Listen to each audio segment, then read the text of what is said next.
acknowledge the there is coming. Tyrant man shall be overthrown, and the fruitful fields of England shall be trod by peace alone. We shall vanish from our noses. How they toiled and sweated to get the hay in. But their efforts were rewarded, for the harvest was an even bigger success than they had hoped. Sometimes the work was hard, the implements had been designed for human beings and not for animals, and it was a great drawback that no animal was able to use any tool that involved standing on his hind legs. But the pigs were so clever that they could think of a way around every difficulty. As for the horses, they knew every inch of the field, and in fact understood the business of mowing and raking far better than Jones and his men had ever done. The pigs did not actually work, but directed and supervised the others. With their superior knowledge, it was natural that they should assume the leadership. Boxer and Clover would harness themselves to the cutter or the horse rake, no bits or reins were needed in these days, of course, and tramped steadily round and round the field with a pig walking behind and calling out, "Gee up, comrade," or "Woe back, comrade," as the case might be. And every animal down to the humblest worked at turning the hay and gathering it. Even the ducks and hens toiled to and fro all day in the sun, carrying tiny wisps of hay in their beaks. In the end they finished the harvest in 2 days less time than it had usually taken Jones and his men. Moreover, it was the biggest harvest that the farm had ever seen.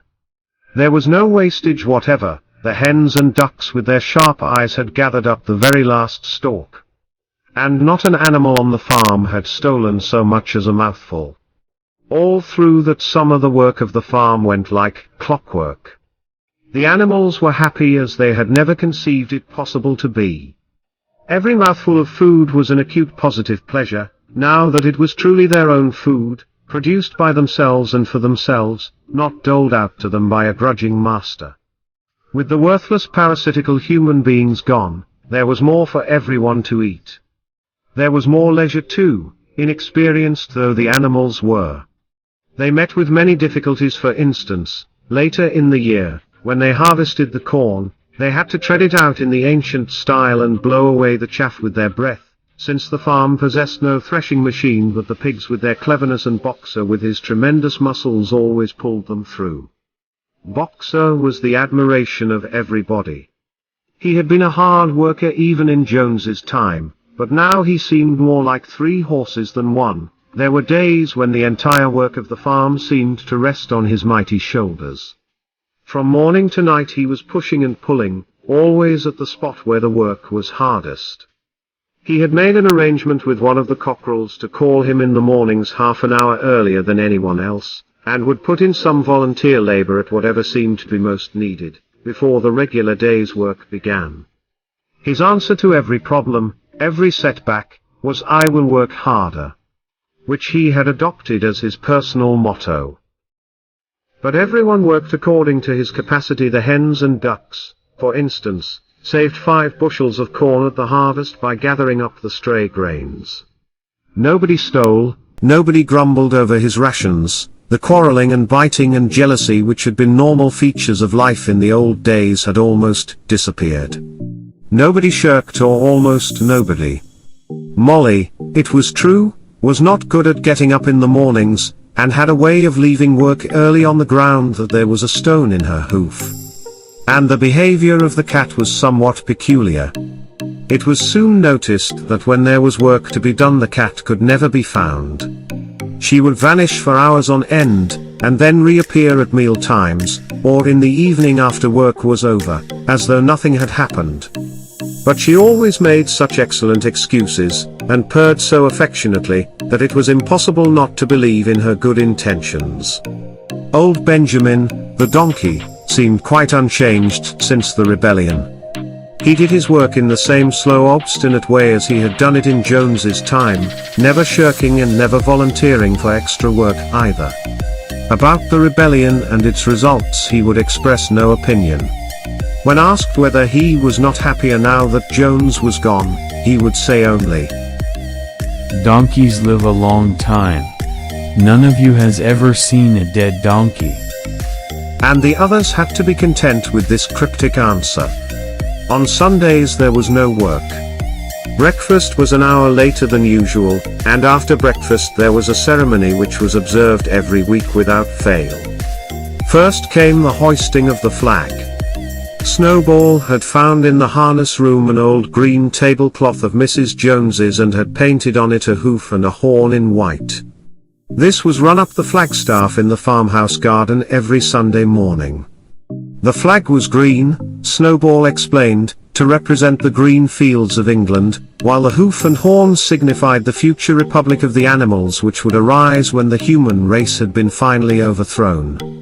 After the hoisting of the flag, all the animals trooped into the big barn for a general assembly which was known as the meeting. Here the work of the coming week was planned out and resolutions were put forward and debated. It was always the pigs who put forward the resolutions. The other animals understood how to vote, but could never think of any resolutions of their own. Snowball and Napoleon were by far the most active in the debates. But it was noticed that these two were never in agreement. Whatever suggestion either of them made, the other could be counted on to oppose it. Even when it was resolved a thing no one could object to in itself, to set aside the small paddock behind the orchard as a home of rest for animals who were past work, there was a stormy debate over the correct retiring age for each class of animal. The meeting always ended with the singing of Beasts of England, and the afternoon was given up to recreation. The pigs had set aside the harness room as a headquarters for themselves. Here, in the evenings, they studied blacksmithing, carpentering, and other necessary arts from books which they had brought out of the farmhouse. Snowball also busied himself with organizing the other animals into what he called animal committees. He was indefatigable at this. He formed the Egg Production Committee for the hens, the Clean Tails League for the cows, the Wild Comrades Re-Education Committee. The object of this was to tame the rats and rabbits, the Whiter Wool Movement for the sheep, and various others, besides instituting classes in reading and writing. On the whole, these projects were a failure. The attempt to tame the wild creatures, for instance, broke down almost immediately. They continued to behave very much as before, and when treated with generosity, simply took advantage of it. The cat joined the Re-Education Committee, and was very active in it for some days. She was seen one day sitting on a roof and talking to some sparrows who were just out of her reach. She was telling them that all animals were now comrades and that any sparrow who chose could come and perch on her paw, but the sparrows kept their distance. The reading and writing classes, however, were a great success. By the autumn almost every animal on the farm was literate in some degree. As for the pigs, they could already read and write perfectly. The dogs learned to read fairly well, but were not interested in reading anything except the 7 Commandments. Muriel, the goat, could read somewhat better than the dogs, and sometimes used to read to the others in the evenings from scraps of newspaper which she found on the rubbish heap. Benjamin could read as well as any pig, but never exercised his faculty. So far as he knew, he said, there was nothing worth reading. Clover learnt the whole alphabet, but could not put words together. Boxer could not get beyond the letter D. He would trace out A, B, C, D, in the dust with his great hoof, and then would stand staring at the letters with his ears back, sometimes shaking his forelock, trying with all his might to remember what came next and never succeeding. On several occasions, indeed, he did learn E, F, G, H, but by the time he knew them, it was always discovered that he had forgotten A, B, C, and D. Finally he decided to be content with the first 4 letters, and used to write them out once or twice every day to refresh his memory. Molly refused to learn any but the 6 letters which spelt her own name. She would form these very neatly out of pieces of twig, and would then decorate them with a flower or 2 and walk round them admiring them.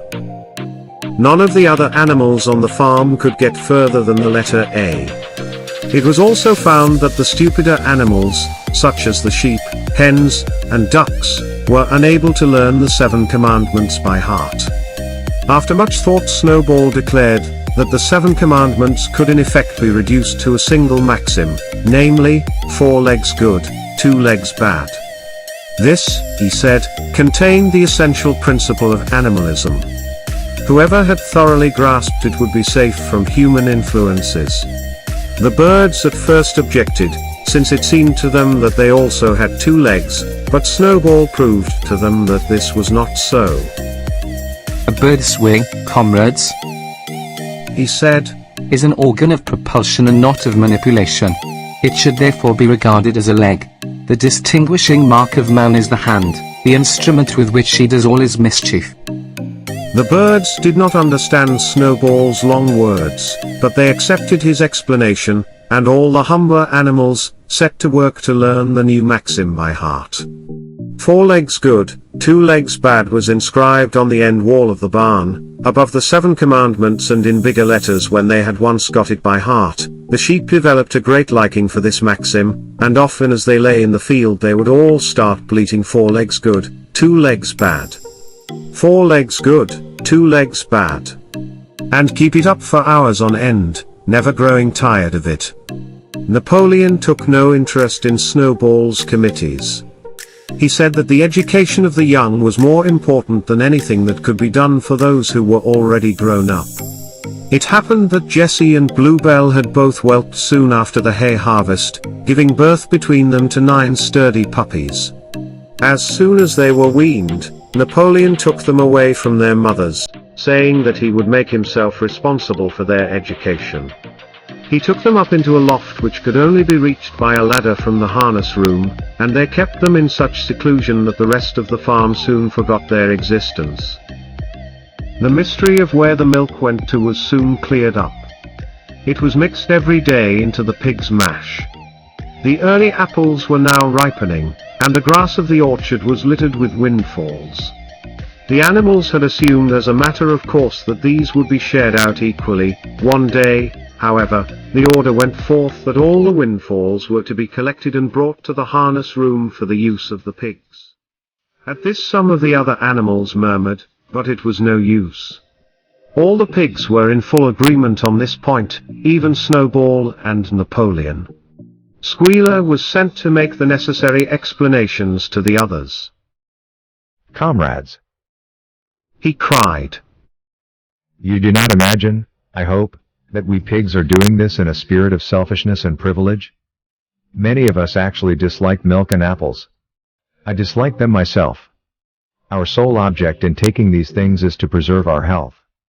Milk and apples, this has been proved by science, comrades, contain substances absolutely necessary to the well-being of a pig.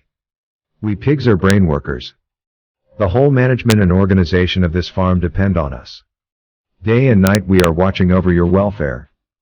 It is for your sake that we drink that milk and eat those apples. Do you know what would happen if we pigs failed in our duty? Jones would come back. Yes, Jones would come back. Surely, comrades, Cried Squealer almost pleadingly, skipping from side to side and whisking his tail. surely there is no one among you who wants to see Jones come back? Now if there was one thing that the animals were completely certain of, it was that they did not want Jones back. When it was put to them in this light, they had no more to say. The importance of keeping the pigs in good health was all too obvious. So it was agreed without further argument that the milk and the windfall apples, and also the main crop of apples when they ripened, should be reserved for the pigs alone.